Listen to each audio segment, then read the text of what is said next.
একজন নারী, শোনেন, একজন নারী বনু কাইনুকার বাজারে গিয়েছিলেন তার প্রয়োজনে।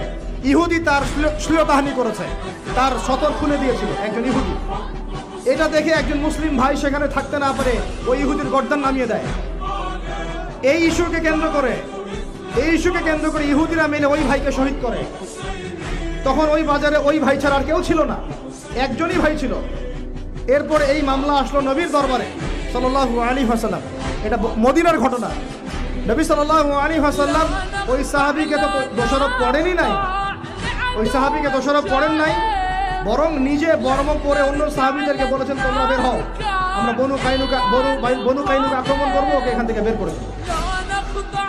একজন দিনী বোনের ইজ্জতের বদলা নেওয়ার জন্য পুরো বনু কাইনুকার ইহুদিদের সাথে যুদ্ধ হয়েছে। আর আমাদের বোনরা স্বেচ্ছায় ইজ্জত বিলিয়ে দিচ্ছ। তোমরা হচ্ছে মাটির তলে চলে যাও, তোমাদের বেঁচে থাকার চেয়ে মাটির তলে চলে যাও। তোমরা নিজেরা স্বেচ্ছায় ইজ্জতের বিসর্জন দিচ্ছ।